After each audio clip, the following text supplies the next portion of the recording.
Kom ons sit so, dan bid ons saam.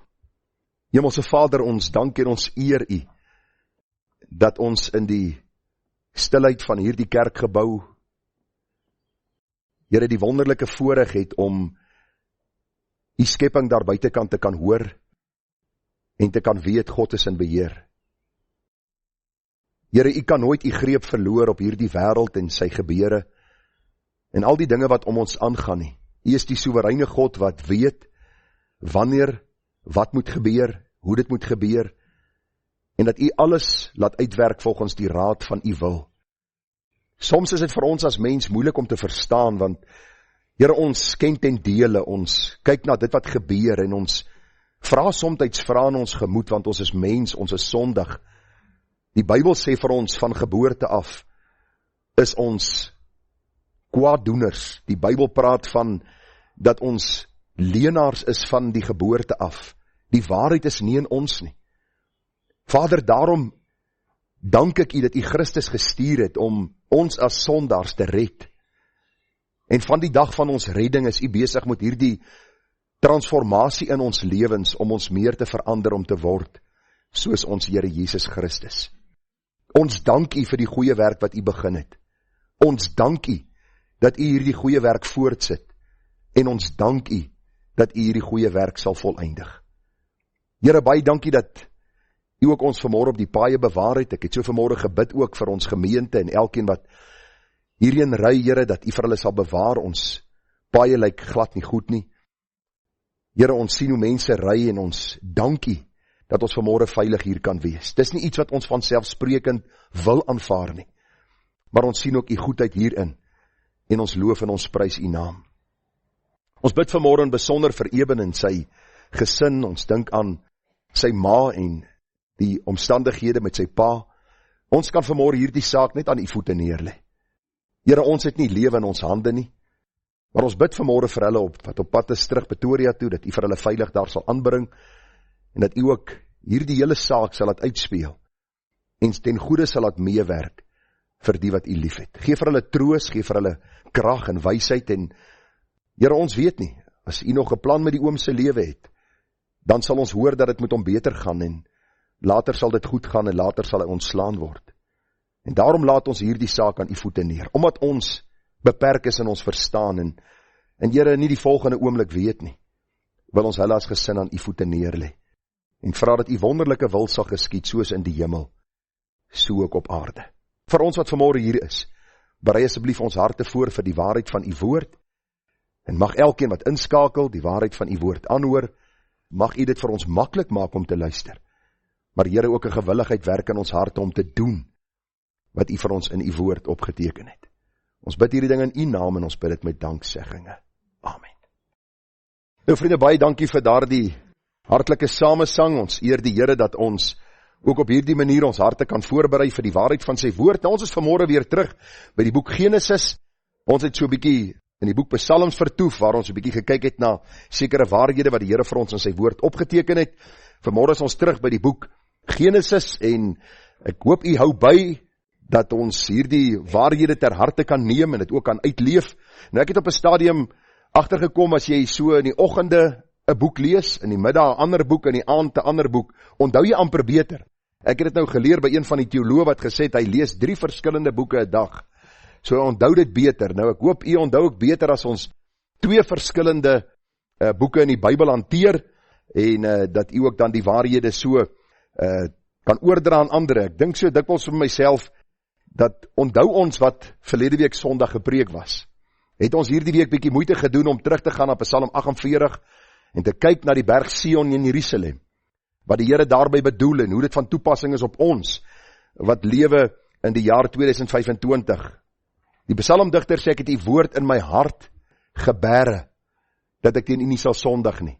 Belangrik dat ons God se woord nie net Sondag sal hoor nie, is belangrik om dit te kom hoor, maar ook om dit te oordink. Hulle sê as 'n bees gras herkou, wat gebeur?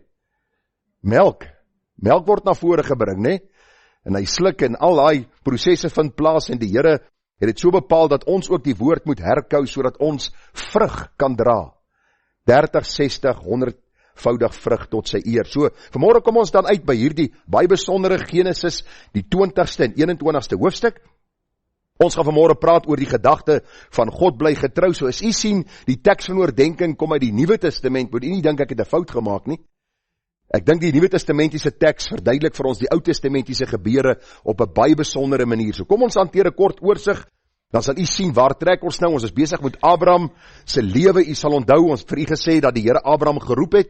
Genesis 12 sê vir my, was Abraham se pa 'n afgodedienaar? Ja, u het goed geluister, sy pa was 'n afgodedienaar. Die Here roep hom uit Ur van die Galdeërs en die Here stuur hom met 'n bepaalde taak en 'n bepaalde roeping. Abraham dan ook die vader van die gelowiges. Hy is die een uit wie die volk Israel gebore sou word, hierdie verbondsvolk van God. Ek het vir u baie duidelik gesê laasweek dat die Here Israel gekies het omdat hy wou. Hulle was nie besonder gewees nie, hulle was nie beter as die Filistyne en die Hittite en die Jewiete en die Kanaaniete en almal nie. Hy het hulle gekies, hy sê omdat ek my liefde oor julle wou uitstort. En ek het vir u gesê, presies vandag is dit dieselfde. God kies ons tot redding. Hy wil sy liefde oor sy uitverkorenes uitstort. Daarom eer ons hom. En ek het gisterand by ons huisgodsdiens, het ek vir Ethel en Calvin gesê, dis waarom ons die Here eendag vir ewig sal loof en prys in die hemele. Omdat hy 'n goeie werk begin het.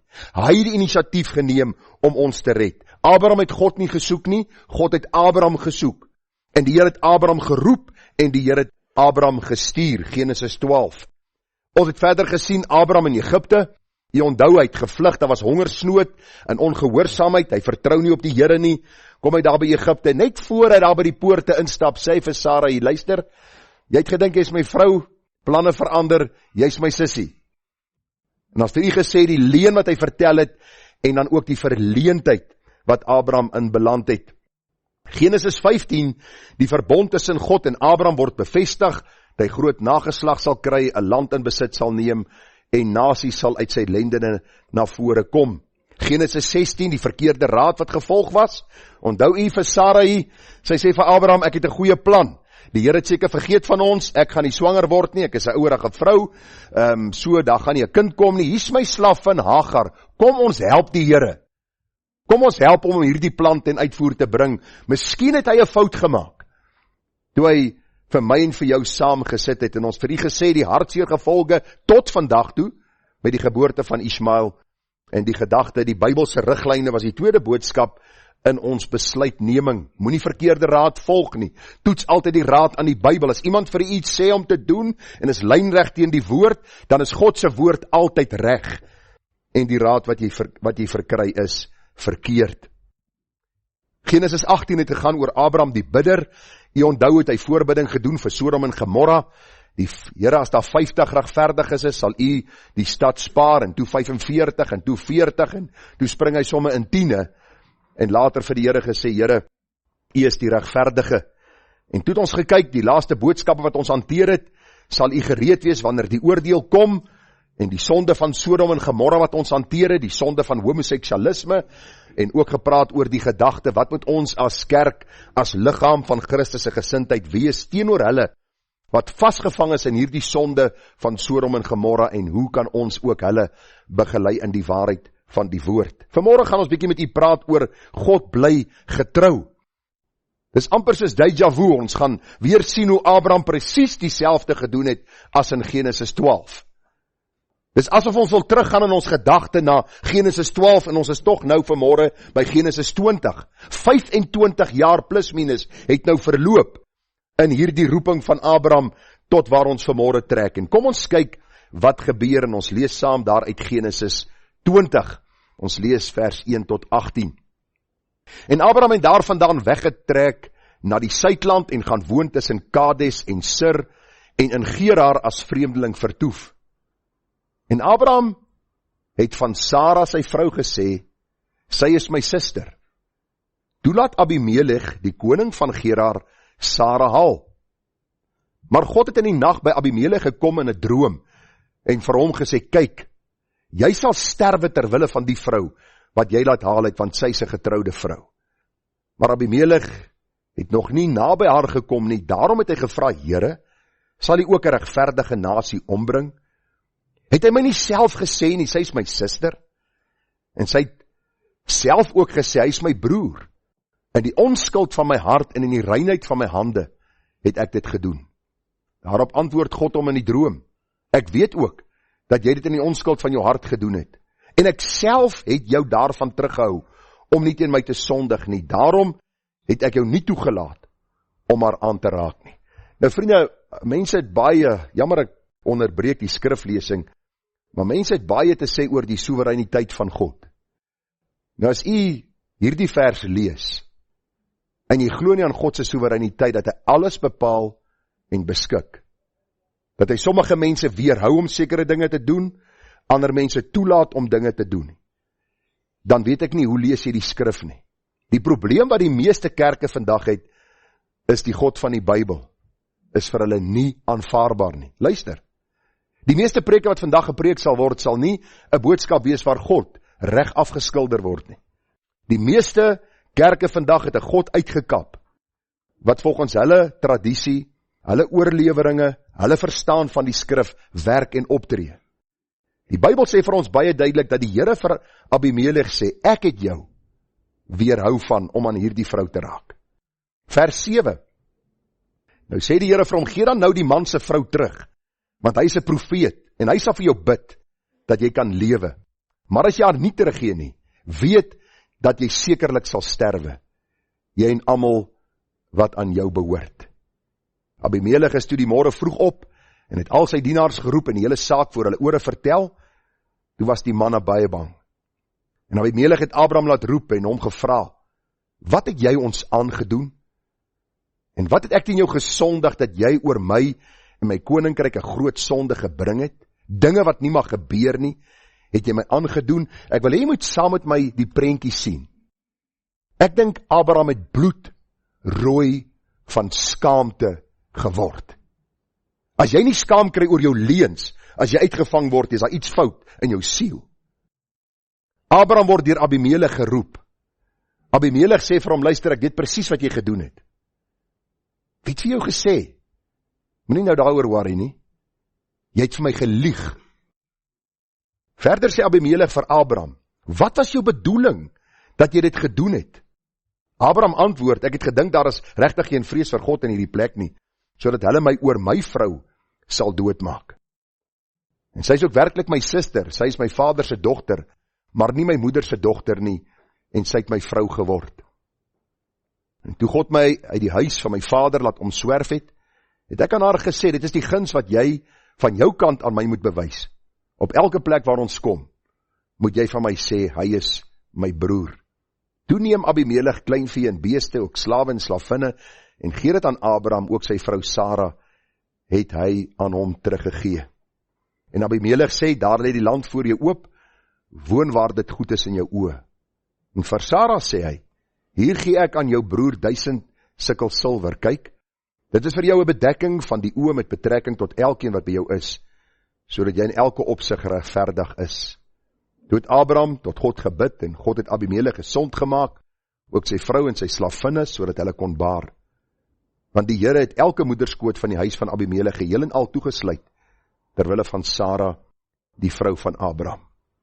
Genesis 21 vers 1 tot 5, en die Here het Sara besoek, soos hy beloof het. En die Here het aan Sara gedoen, soos hy gespreek het. Sara het bevrug geword en vir Abraham in sy ouderdom 'n seun gebaar, op die bepaalde tyd wat God genoem het. En Abraham het sy seun wat vir hom gebore is, wat Sara vir hom gebaar het, Isak genoem.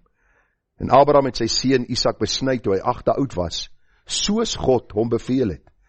En Abraham was 100 jaar oud, toe sy seun Isak vir hom gebore is. Nou vriende, 'n besondere gedeelte, ek kan eintlik nog baie sê oor die gedeelte wat nie my preek vanmôre is nie. Dit is vir my verbasend as ek hierdie goed lees.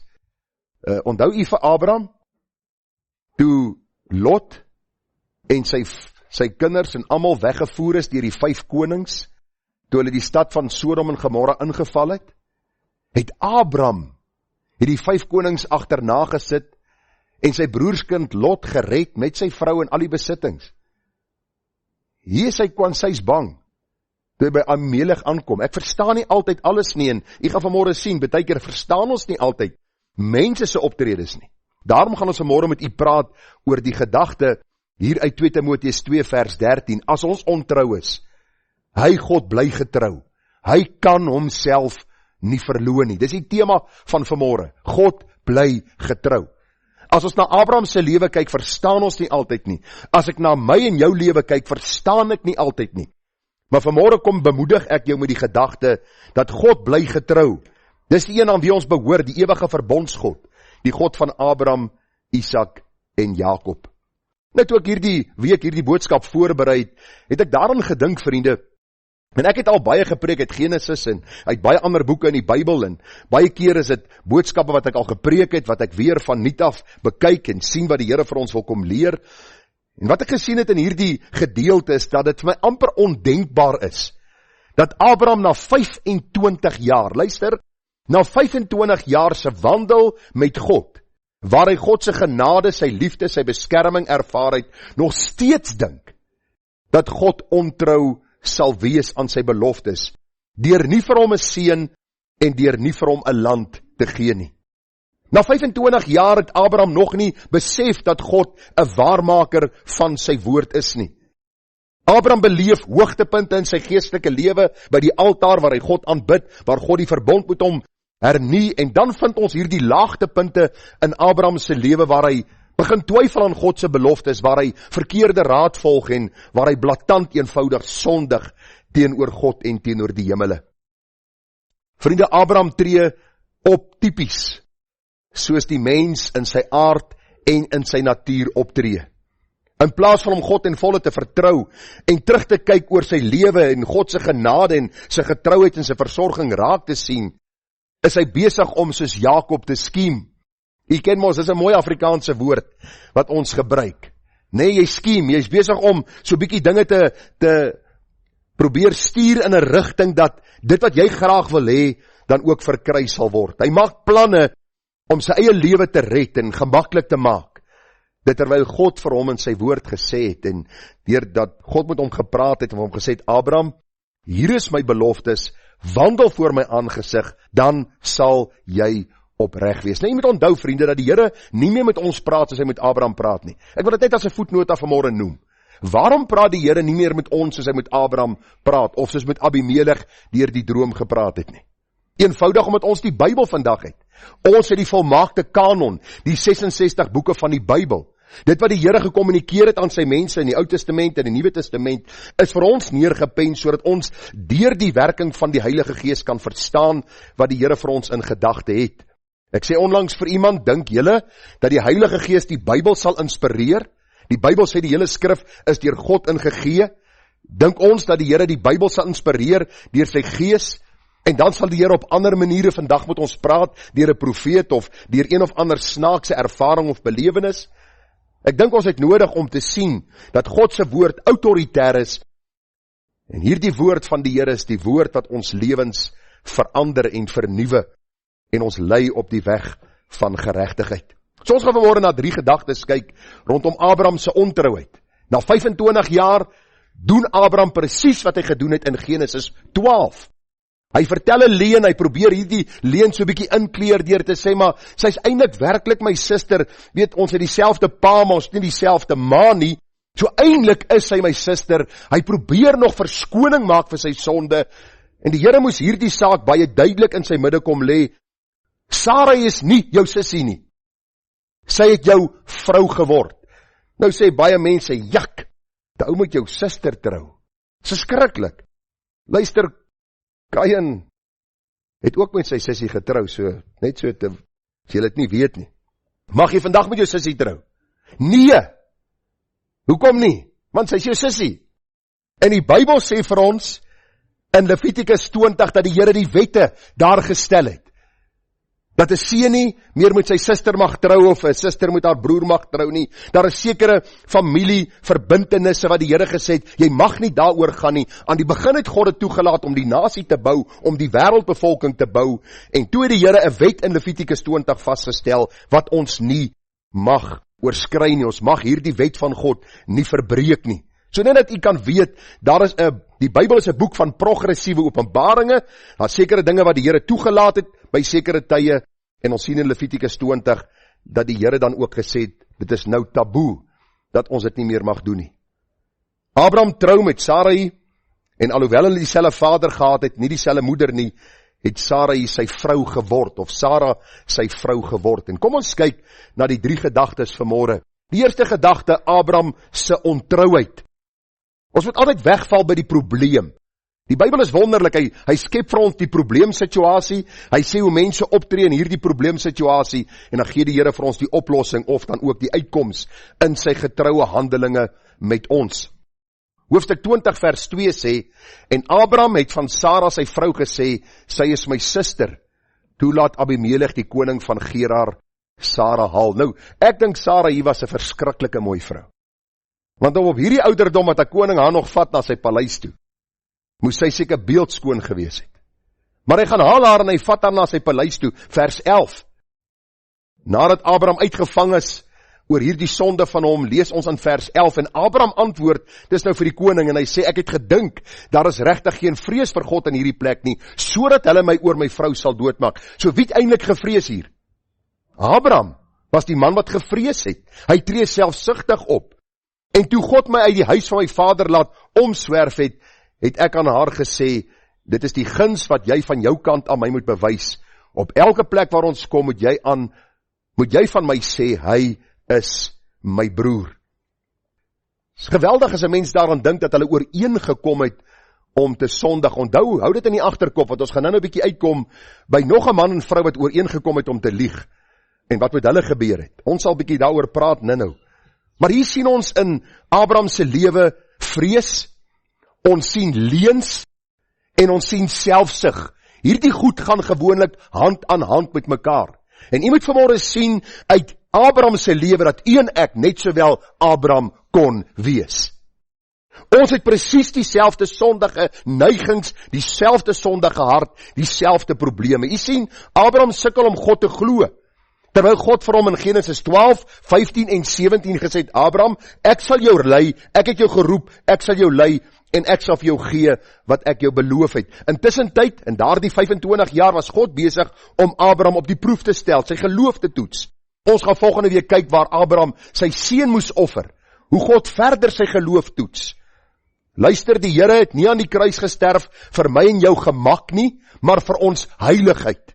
En daarom het ons nodig om te sien dat die Here Abraham beproef het, want 'n geloof wat nie op die proef gestel kan word nie, is 'n geloof wat nie vertrou kan word nie. As jy vanmôre dink jy behoort aan die Here en dit moet altyd alles net goed verloop en alles moet net goed gaan met jou, dan is jy besig met 'n verkeerde godsdiens. Die Here is besig om ons te vorm, sodat hy ons kan heilig en ons kan voorberei vir die hemelse heerlikheid. Vriende, ons sien hoe Abraham hier ooreenkom met Sarah, sê vir haar, luister, onthou, jy moet saam met my 'n leuen vertel, terwille van my veiligheid, terwille van my behoud. Jy sien sy motivering, en dit wat hy gedoen het, was vrees. Hy het gevrees vir sy eie lewe, maar hy het nie gedink aan Sarah se lewe nie. Hierdie vrees vir sy eie lewe het hom op hierdie punt gebring, dat hy self Sarah se veiligheid, dan amper sê hy het nie omgegee daarvoor nie. Hy het haar lewe in gevaar gestel. Hy het net aan homself gedink, en hy het God buite die prentjie en buite rekening gelaat. Soveel so, dat Abraham in hierdie gedagtegang, in hierdie, kom ons gebruik weer die woord, in hierdie skema wat hy gehad het, net homself gesien het, as die belangrikste, as die meer prominente persoon, en hy het nie gedink aan hierdie vrou, wat die Here hom gegee het, om dan ook vir haar te koester, en haar veilig te hou nie. En ek het hier op my notas geskryf, ons sukkel, maar net soos Abraham. Vriende, hoe dikwels vrees ons nie, en dan vertel ons leuns om ons eie bas te red.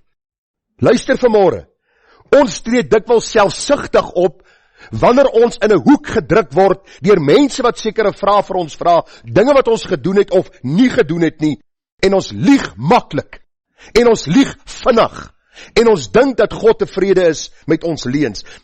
En ek wil vir u vanmôre sê, as ons dink aan hierdie gebeure in die boek Genesis 20, en ons kyk na ons eie lewe, het ons nodig om hand in eie boesem te slaan, en vir die Here te vra, Here help my, sodat ek Bybels korrek sal optree. en nie verkeerd en in leuns en in boosheid sal optree, terwyl U die God van hemel en aarde my sien nie. Vriende, as ons kyk na Abraham se lewe, dan sien ons dat hy nie uniek was in sy sonde nie. Onthou U vir Jakob? Wat is sy bynaam? Bedrieër. Jakob die bedrieër. Is interessant dat daar baie min kinders se name is wat Jakob genoem word. Daar is van hulle, maar hulle is nie so volop soos Dawid of soos Abraham of soos Petrus of daai mense nie. Maar die gedagte net is, Jakob het sy eie pa bedrieg, vir hom gelieg. Is jy Esau? Ja, pa. Jou stem klink dan soos die van Jakob. Nee, pa, jy's verkeerd. Jy's verkeerd, pa. Ek is eintlik Esau, en ons sien hoe hy sy pa bedrieg, en hy lieg blaatant vir sy pa. Ons kyk later by Laban, en ons sien Jakob met vrees in sy lewe, doen hy sekere sondes, en hy's ontrou aan die Here. Onthou jy Josef se broers, daar in Genesis 45 tot 50, hulle dink ou Josef is dood. Hulle dink ou Josef is weg. Hulle vertel die pa en sê, luister, ons het hierdie kleed wat ons eintlik besprinkel het en met bloed van 'n dier amper half vol bloed gemaak het, stuur hulle hierdie kleed na die pa toe en sê, Josef, jou geliefde seun is dood. Later sien ons, toe hulle sonde uitkom, gaan hulle na Josef toe en sê, ons pa het voor sy dood gesê, jy moet tog nie die sonde wreek op die broers nie. Baie belangrik dat ons sal sien, Josef se broers het met leuns hulle self besig gehou om hulle self te probeer beskerm. Onthou u vir Dawid, die koning van Israel, 1 Samuel 21, onthou u waar hy met sy naels op die poort van Agis, die koning van Gerar, sy deure gekrap het, die speeksel oor sy mond laat loop het, hy het hom kranksinnig gehou, hy lieg vir hulle om sy eie lewe te beskerm, so asof God nie vir Dawid beskerm en bewaar het tot op daardie tydstip nie. U sien, die groot probleem van ons lewe is wanneer vrees aan ons lewe oorvat, dan begin ons irrasioneel dink. Die Bybel sê vir ons in Matteus 10:28, en moenie vrees vir die wat die liggaam doodmaak, maar die siel nie kan doodmaak nie, maar vrees hom liewer wat die siel, sowel as die liggaam kan verderwe in die hel. Hoeveel keer het jy hierdie week gelieg omdat jy gevrees het? Sê vir my. Hoeveel keer het jy in hierdie week 'n leuen vertel, omdat jy miskien nagelaat het om 'n ding te doen, of as kind in die huis miskien jou huiswerk nie gedoen het nie, of jy het een of ander opdrag nie nagekom nie, of miskien by jou werksplek, of miskien iemand wat gebel het, en jy het besef, ek is nou in 'n hoek vasgeverf, nou moet ek lieg. En ek wil vir julle sê, vriende, daar's 'n ou spreekwoord wat sê, if you don't lie, you don't have to remember. As jy nie lieg nie, hoef jy nie heeltyd onthou wat jy gesê het nie. Ek praat baie keer met mense, hulle lieg so blaatant, dat ek vir my vrou gesê het, ek gaan vir my 'n tattoo kry. Ek het besluit, ek gaan soos Joyce Meyer vir my ook 'n tattoo kry. Maar ek gaan hom met my voorkop sit. En as mense vir jou klomp leuns vertel, wil ek hom net so optel, dan moet daar staan, dink julle, ek is stupid. Mense lieg so. Hulle vertel jou vandag hierdie storie, en môre is dit 100% 'n ander storie, en hulle glo hulle self, want jy sien, baie keer is hulle nie gered nie, maar baie keer is dit mense, kinders van die Here, wat uit vrees hierdie sonde doen. Ek onthou in een van my gemeentes praat ek oor die gedagte van leuns, en ek vra die gemeente, is dit ooit geoorloof om 'n leuen te vertel? Wat sal u sê? Meeste het ook daar die oggend in die gemeente gesê nee, en 'n ander tannie sê ja. Ek sê vir tannie, ek sal later met jou bietjie praat oor die storie, en sy vertel vir my, sy was 'n opsigter gewees by 'n woonstelblok. En die eienaar van die woonstelblok het vir haar die woonstel gratis gegee as opsigter, maar sy moes as sekere mense, sekere kleermense aansoek gedoen het by die woonstel, moes sy vir hulle gesê het, al die woonstelle is vol. Dit moes sy vir hulle gesê het. Sy sê vir my, luister, om my werk te behou en my blyplek te behou, het ek nodig om hierdie leuen te vertel, en kon ek haar begelei het uit die woord van die Here. Hoe om hierdie saak Bybels te hanteer, dat sy nie uit vrees 'n leuen sal vertel, dat sy haar blyplek en haar werk sal verloor nie. Luister, 'n leuen is nooit geoorloof om te vertel nie. Hoor wat sê die Bybel vir ons daar in Genesis 12 vers 2, Jesaja 12 vers 2. Ja, God is my heil, ek sal vertrou en nie vrees nie, want die Here is my krag en my psalm, en hy het my tot heil geword.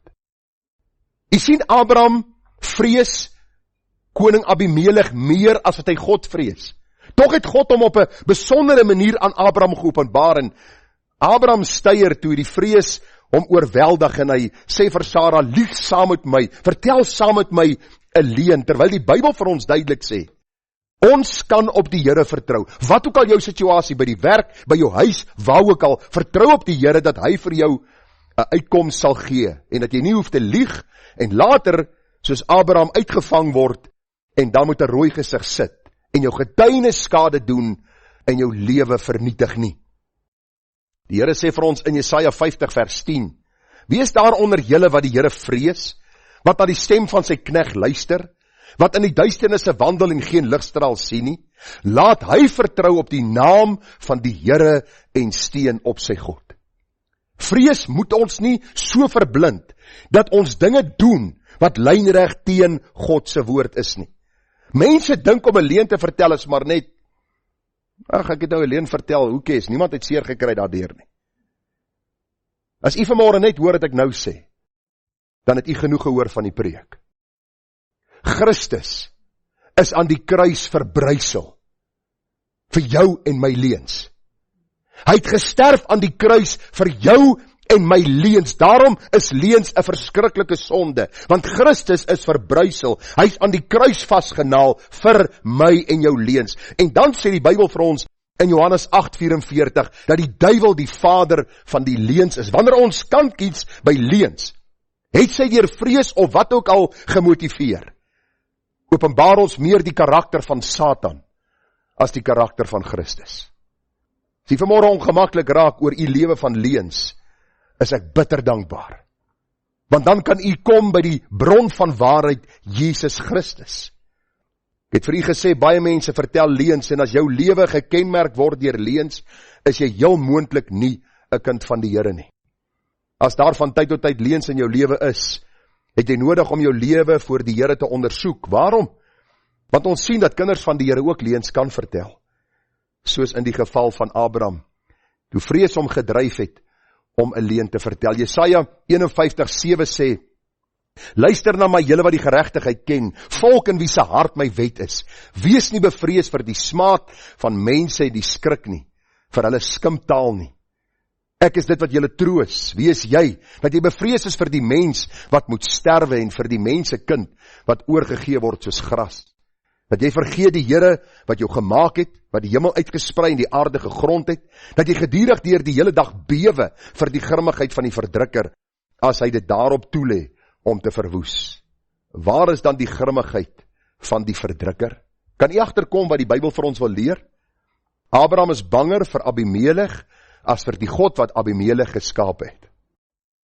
Luister, vrees vriende, dryf ons baie keer om dinge te doen waaroor ons later geweldig spyt is. Maar die volgende ding wat ons sien, Abraham se vrees het oorgegaan na leuns. Terwyl die Bybel vir ons sê in Sagaria 8:16, dit is die dinge wat julle moet doen. Spreek die waarheid met mekaar, beoefen waarheid en 'n regspraak van vrede in julle poorte. As jy agterkom jou man hou aan vir jou lieg, gaan jy hom vertrou? Jou vrou hou aan vir jou lieg. Jou kind hou aan vir jou lieg. Sal jy hom kan vertrou? Nee. Dink by jou werkgewer. Wanneer jy by hom kom en hy vang jou uit dat jy leuns vertel. Miskien familie of vriende wat vir jou leuns vertel. Daar is 'n vertrouensband wat geskend word en geskaad word, en daarom wil ek vir u sê, pas op vir die leuns. Wat moet ons doen? Spreek die waarheid met mekaar. As iemand jou iets vra, vertel hulle eenvoudig die waarheid. Het jy dit gedoen? Ek het vergeet. Ek is jammer. Jy vergeet altyd. Okay, fine. Maar in plaas van om nou te lieg en te sê ek het dit gedoen, en later kom jy agter of word die waarheid geopenbaar en jou leuen kom na vore, sal die gevolge baie erger wees as om te erken. Daarom spreek die waarheid met mekaar. Efesiërs 4:25. Lê die leuen af en spreek die waarheid elkeen met sy naaste, want ons is mekaar se lede. Luister gou, ek gee nie om wie sê vanmôre nie. As daar 'n situasie oor jou pad kom, is die eerste gedagte om te lieg. Hoor wat ek jou sê, ek gee nie om hoe lank jy die pad met die Here stap nie. Abraham stap 25 jaar die pad met die Here. En toe die geleentheid hom voordoen en vrees sy hart aangryp, toe lieg hy maklik. En wat hoor nou? Hy dink sy leuen gaan nie openbaar word nie. Die meeste van ons vertel leuns en ons dink, niemand gaan daarvan uitvind nie. Daarom sê die Bybel vir ons baie duidelik, lê die leuen af. Elke keer wanneer jy by hierdie kruispad kom, moet ek die waarheid praat of gaan ek lieg om te sê, Here, ek is 'n nuwe skepsel in U. Ek het geleer uit Abraham se lewe, ek gesien die gevolge van sonde. Here, ek vra U dat U my sal help om die waarheid te praat. Kolossense 3 vers 9 sê, lieg nie vir mekaar nie, omdat julle die ou mens met sy werke afgelê en julle met die nuwe mens bekleed wat vernuwe word tot kennis na die beeld van sy Skepper. As my kinders vir my gelieg het, hulle daai pak sla nooit vergeet nie. Nooit nie. Dis ingegraveer. En ek kan in myself dink, waar? Want waarom? As jy lieg, kan jy steel. As jy steel, kan jy moor. En dis die probleem in ons tyd. Ons sit met 'n regering, hulle lieg so, hulle glo hulle self al. En die volk kyk na hulle en sê, maar hulle kom weg met hulle leuen, so kom ons lieg ook. En die volk lieg, en die kinders lieg in die skool, en hulle lieg by die huis, en hulle vertel een leuen op die ander, soveel so dat hulle naderhand, hulle self glo in die leuns wat hulle vertel. God haat leuns. Daarom is belangrik dat ons sal sien. Die laaste ding wat ons oor wil praat by punt 1, so voor jy opgewonde raak, by punt 1, is die kwessie van die selfsug van Abraham. Selfsug of leuns word gemotiveer deur selfsug. Ek gaan nie myself blootstel nie, ek gaan nie myself op die verskoonde Engelse uitdrukking op die spot plaas nie, ek gaan lieg en ek gaan probeer wegkom om hierdie tydelike verligting te kry. Hoor dit sê die Bybel vir ons baie duidelik, moenie iets doen uit selfsug nie. Het jy al gedink daaraan, Abraham gee sy vrou, die vrou wat die beloofde kind sal baar, gee hy nou al vir 2 konings weg. Somme maar net, hier sê, vat al. Luister, as 'n ander man my vrou druk, is ek al klaar boos. So net vir u wat dink om haar te druk. Ek is al klaar boos. Dis my vrou, los haar. Abraham se selfsug dryf hom so ver, dat hy sy vrou weggee. Gaan dan aan die koning van Egipte toe.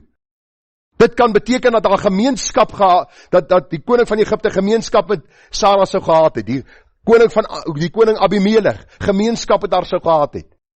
Dit pla nie vir Abraham nie. Sy selfsug motiveer hom om hierdie boosheid te doen.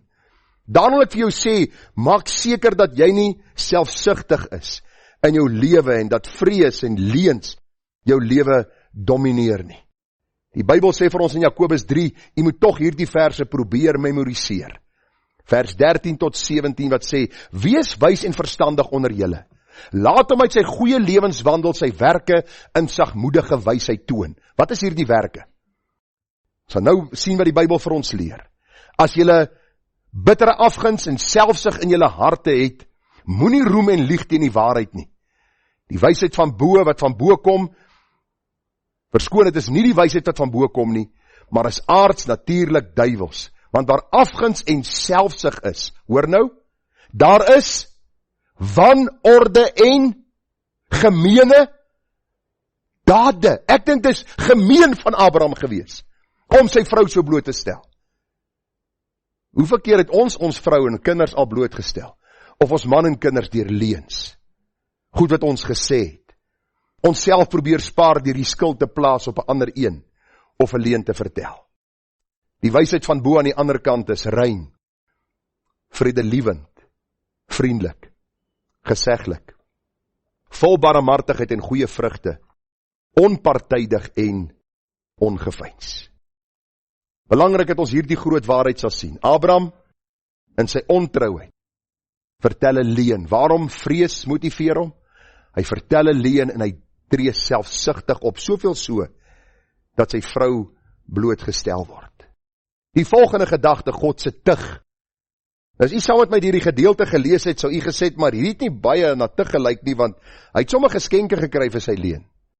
Maar kom ek vertel u wat gebeur en hoe die Bybel vir ons, die God van die Bybel, baie mooi verklaar in die hantering van Abraham, die vader van die gelowiges. Hoor wat staan in Genesis 20 vers 3.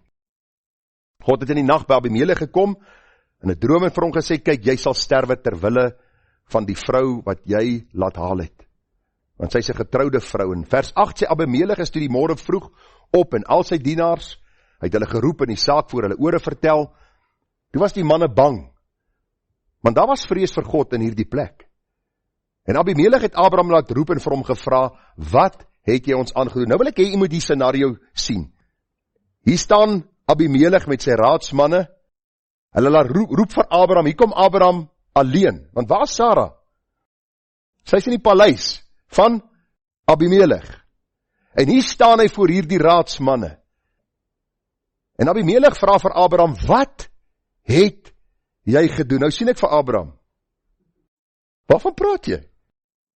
Ek het niks gedoen nie, ek bly net hier so, ek is honger en ek het net, wat het jy gedoen? En die Bybel sê vir ons, wat het ons teen jou gesondig, dat jy oor my en my koninkryk sonde gebring het? Dinge wat nie mag gebeur nie, het jy my aangedoen. Verder sê Abimelech vir Abraham, wat was jou bedoeling met dit? Ek weet nie of Abraham gehakel en gestotter op daai stadium nie, maar ek sou.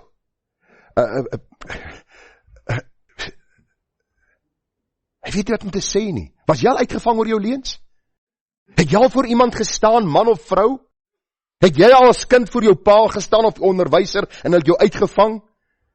Watter skande het Abraham gebring oor sy getuienis? Hy behoort aan die God van Abraham, Isak en Jakob. Hierdie God moes tussen beide getree het om vir Abimelech te sê, los Abraham se vrou uit.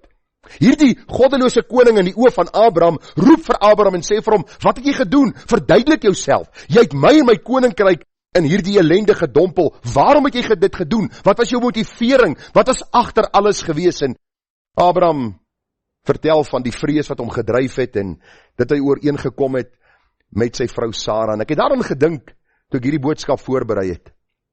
Onthou jy vir Ananias en Safira?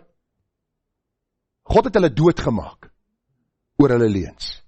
God spaar Abraham. Hoekom? Ek het die antwoord gekry. Ek hoor? Deuteronomium 29:29. Waarom sit jy en ek vanmôre nog hier? Want ek en jy het al gelieg. Waarom het die Here ons nie onmiddellik laat dood neerslaan soos vir Ananias en Safira nie? Ek weet nie, ek kan nie vir u verduidelik nie, ek kan nie vir u verklaar nie. Maar wat ek vir u kan sê is dat Abraham nie ongeskonde ander kant uitgekom het nie. Hy staan in die verleentheid voor Abimelech en sy raadgewers. En hoor gou wat gebeur. Hy moes vir hulle gebid het. Ek sou my vrek geskaam het. As ek deur hierdie koning oor die kole gehaal is oor my leuen, en nou moet ek nog vir hom bid, dat hy gesond moet word. Wat probeer ek vir u sê? Die Here probeer vir Abraham leer, dat 'n kind van God het 'n ander karakter. 'n Kind van God het 'n ander uitkyk op die lewe. 'n Kind van God vertrou die Here voor hy mense vrees. En die Here stuur Abraham deur hierdie verleentheid, om vir Abraham te leer om op hom te vertrou. Dat Abraham nie in hierdie sonde sal bly voortgaan nie. Dis die laaste keer dat ons lees dat Abraham gelieg het. Ek dink hier het hy sy les geleer. Ek dink die verleentheid was vir hom van so aard dat hy van daar af geleef het om die Here so te verheerlik. U sal sien volgende week waar hy sy seun Isak gaan offer het. Hoe die Here ook 'n verandering in sy hart gebring het. Maar wil ek vanmôre vir u sê as kind van die Here. Die Here sê in Hebreërs 12 vers 3 tot 13. Want julle moet ag gee op hom wat so teespraak van die sondaars teen hom verdraad, sodat julle nie in julle siele vermoeid word en verslap nie. Julle het nog net in bloede toe weerstand gebied in julle stryd teen die sonde nie. En julle die vermaning heeltemal vergeet wat tot julle as seun spreek, my seun, ag die tugtiging van die Here nie gering nie. En beswyk nie as jy deur die Here bestraf word nie. Want die Here tugtig hom wat hy liefhet en hy kastei elke seun wat hy aanneem. As julle die tugtiging verdra, behandel God julle as seuns. Want watter seun is daar wat die Vader nie tugtig nie? Maar as julle sonder tugtiging is, wat almal deelagtig geword het, dan is julle onegte kinders en nie seuns nie. As jy in 'n patroon van leuns lewe en God se tug is nie oor jou lewe nie, moet jy jouself die vraag afvra, is ek 'n kind van God? Vers 9 verder, ons het ons vaders na die vlees as kastyders gehad, en ons het vir hulle ontzag gehad, moet ons nie veel meer aan die Vader van die geeste onderworpe wees en lewe nie? Want hulle het ons wel 'n kort tydjie na hulle beste wete getugtig, maar hy het tot ons bes wil, sodat ons sy heiligheid deelagtig kan word. Waarom het die Here Abraham deur hierdie verleentheid gestuur? Waarom moes 'n heidense koning hom bestraf het? Waarom moes hy verduidelik het waarom hy gedoen het wat hy gedoen het? Want die Here wou vir Abraham 'n les geleer het. Die verleentheid waardeur Abraham moes gaan, was vir hom 'n waarskuwing, moenie in dieselfde sondepatroon bly val nie. Want u sien, God se tug raak al hoe meer intens soos die tyd aangaan, soos die Bybel ook vir ons leer. Die Bybel sê nou lyk elke tugtiging of die oomblik nie 'n saak van blydskap is nie, maar van droefheid. Later lewer dit egter 'n vredevolle vrug van geregtigheid vir die wat daardeur geoefen is. Daarom rig die slap hande en die verlamde knie weer op en maak reguit paaie vir julle voete, sodat wat krepeel is nie uit lid raak nie, maar liewer gesond gemaak word. Ek het gedink daaraan hierdie week, watse vorme van tug pas die Here toe op sy kinders? As ons kyk, 'n pa as sy kind tugtig, baie keer is dit die beld. Richard hulle het daar so 'n plankie met so 'n tipe van 'n leerbeltjie vooraan, en die ding se naam is hou koers. En as hulle vir Jana Lee sê, gaan half hou koers, dan knyp sy daar ou klein boutjies vas, want sy weet, sy gaan getugtig word. Hoekom? Want sy moet koers hou in die lewe. So tug is verskillend. Ander kere word voordele weggevat. Ek dink by myself, as hy 'n tienerdogtertjie is, word die selfoon seker weggevat of een of ander ding gedoen. Maar hoe tug die Here ons? God tug ons dikwels, vriende, in die eerste plek deur erge skuldgevoelens. As jy lieg en daar's nie 'n skuldgevoel nie, moet jy vir jouself vra, is ek werklik God se kind? Dikwels tug die Here ons deur restituisie wat ons moet gaan doen, deur reg te maak wat ons verbrou het, deur 'n leuen wat ons vertel het. Baie keer deur die verleentheid waar ons uitgevang is oor ons leuns, waar ons miskien verliese ly aan inkomste of miskien besittings. Ander kere onvrede in my siel, 'n diepe seer, 'n fisiese siekte of een of ander ding wat met my gebeur, selfs die dood kan in my lewe plaasvind. Die Here kan my laat sterwe as ek in my sonde bly voortlewe. Daarom is belangrik dat ons hierdie waarheid sal sien, dat die Here net sonde laat verbygaan nie. Dis nie sommer maar net, ons vee dit onder die mat in nie. Dis noodsaaklik om te sien dat die Here tug bring, en hierdie tug bring verleentheid, dit bring hierdie erge gemoedstoestand by ons, en selfs verliese, waar ons later moet gaan regmaak, waar ons verbrou het, of verkeerd gedoen het. Die laaste gedagte is, die kersie op die koek van ons boodskap, is die hoogtepunt. Alles draai nou van Abraham na die God van Abraham, waarby ons vanmôre wil stilstaan. God se getrouheid en sy genade. 25 jaar gaan verby, Abraham lieg vir die koning van Egipte, hy lieg vir Abimelech, Abraham het by Hagar 'n kind verwek, en ons dink by onsself, maar Jesus wil die Here nie klaar kry met Abraham nie. Wil hy nie vir hom iemand anders te roep en klaar kry, iemand wat ten minste koers kan hou nie. Iemand wat ten minste getrou kan wees nie. Voor en ek te vinnig vir Abraham oordeel, sit hand in eie boesem en kyk of jy nie melaats uitkom nie. Die feit dat ek en jy vanmôre nog hier is dieselfde getrouheid wat God aan Abraham bewys het, wat hy ook aan my en jou bewys. Daarom het ons Genesis 21 gelees, vers 1. Na hierdie leuen van Abraham, het die Here hom nie voor sy voet weggevee en gesê, luister, ek stel nie meer belang in jou nie, ek sal vir my ander man roep, uit wie my volk gebore sal word nie. Die Bybel sê, en die Here het Sara besoek, soos hy beloof het. En die Here het aan Sara gedoen, soos hy gespreek het. Sara het bevrug geword en vir Abraham in sy ouderdom 'n seun gebaar, op die bepaalde tyd wat God genoem het. Ek wonder toe Abraham vir ou klein Isak sien, of al hierdie flitse nie deur sy kop gegaan het nie. Al sy leuns, sy ontrouheid, sy schemes wat hy gehad het, planne wat hy self gemaak het nie. Hier is die kind van die belofte, ek hou hom vas. Sara 90, ek amper 100, ons het vir ou klein Isak.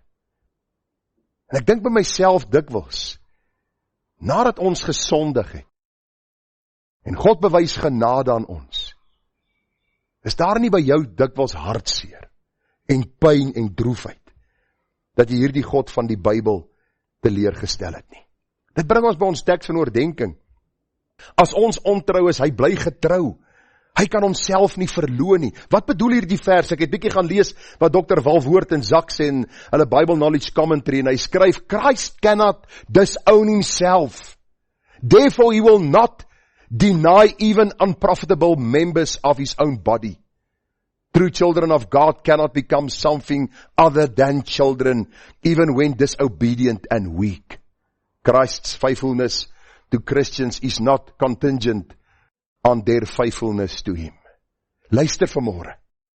Dis nie jy wat vashou aan die Here nie. Dis hy wat jou by die hand geroep het en gesê het, jy's myne. As dit van ons afgehang het, was ek lankal verlore in God se oordeel, in God se hel. Hy bly getrou. Jy kan nie minder of meer kind van God word nie. Ja, as jy ongehoorsaam is, sal God die tug bring, maar luister vanmôre, dit is die boodskap van hoop. Abraham het nie minder of meer kind van God geword nie. Hy het God se kind gebly, deur die verleentheid gegaan van sy leuns, maar God se getrouheid gesien in dit alles. Ek sê dikwels vir mense, dat Gerard, ons oudste, Regard, ons middelseun, en Kalfyn, ons jongste, het ons kinders geword deur die geboorte. Het hulle ons al teleurgestel in die jare wat hulle groot geword het? Baie. Het hulle ooit vir my kom vra, pa, maak my asseblief jou kind, want ek het jou teleurgestel? Nooit! Hulle is my kind. Daar is definitief trekke tussen my en Ethel, en baie keer sê hulle, hoe ouer Gerard word, hoe meer lyk hy soos sy pa. Nog nooit het hy my gevra in jare wat hy my teleurgestel het, en ek my pa hulle teleurgestel het. Pa, maak my jou kind nie, nee. Pa, vergewe my, ek het verkeerd gedoen as jou kind. Dis die beginsel wat die Here vir ons wil deurgee. Dis die les wat die Here vir Abraham kom leer het, dat God getrou bly. Filippense 1:6, die wonderlike waarborg, omdat ek juis hierop vertrou, dat hy, dit is God, wat 'n goeie werk in julle begin het, dit sal volëindig tot op die dag van Jesus Christus. Filippense 2:13, want dit is God wat in julle werk, om te wil, sowel as om te werk na sy welbehae. Hy begin 'n goeie werk, hy kom haal my uit die duisternis, hy bring my in sy wonderbare lig, hy bring my oor van die koninkryk van Satan, ek word deel van sy koninkryk, ons is 'n uitverkore geslag, 'n koninklike priesterdom, sê Petrus vir ons, en daarom met die goeie werk wat die Here begin het, sal hy volëindig. Johannes 10:28, ek gee hulle, sê die Here, die ewige lewe, en hulle sal nooit verlore gaan tot in ewigheid nie, en niemand sal hulle uit my hand ruk nie. My Vader wat hulle aan my gegee het, is groter as almal, en niemand kan hulle uit die hand van my Vader ruk nie. Weet jy waarom het die Here al die hartseer verhale van die Bybelse helde vir ons opgeteken? Die feit dat Adam en Eva ontrou was aan hom, die feit dat Noag dronk geword het, die feit dat Abraham gelieg het, die feit dat Petrus Jesus verloon het. Waarom? Dat ek en jy hoop en moed kan skep, dat die Here ook ons sal bewaar en ons veilig in sy heerlikheid sal aanbring. Dis nie vir ons 'n resep om te sondig nie. Dawid se sonde is nie vir ons 'n resep en vir ons 'n voorbeeld om na te volg nie. Inteendeel, gaan lees die berou, die hartseer, maar die gedagte wat elke keer na vore kom, God bly getrou. Hy sal sy kinders nie van hom wegwerp nie. Psalm 138 vers 8, die Here sal dit vir my volëindig. U goedertierenheid, Here, is tot in ewigheid. Laat nie vaar die werke van u hande nie. Ek kyk baie keer na hierdie charismatiese kerke waar hulle hardloop in die kerk en treintjie maak en hulle lag en hulle dop om en hulle praat in vreemde taal en dink myself, wat 'n klomp chaos. As ek hierdie beloftes in God se woord raak sien, dan kom daar 'n dankbare aanbidding in my siel. En dis godsdiens. Om God se beloftes te hoor en te weet, hy is die waarmaker van sy woord. Die kerk is nie 'n plek waar ons mekaar vermaak nie. Die kerk is 'n plek waar siek mense inkom om die behandeling van God se woord te ontvang. Dis die beste antibiotika wat vir jou gegee kan word om jou siel te versterk, die kwaad te werk en jou te bring by 'n punt waar jy God dien in gees en in waarheid. 1 Tessalonisense 5:23, en mag hy, die God van die vrede, julle volkome heilig maak en mag julle gees, siel en liggaam geheel en al onberispelik bewaar word by die wederkoms van ons Here Jesus Christus. Hy wat julle roep, is getrou. Hy sal dit ook doen. Die Here sal jou veilig in sy heerlikheid aanbring, al kos dit tug en verleentheid, en hartseer en pyn, in die tye waar jy sondig en opstaan teenoor die Here.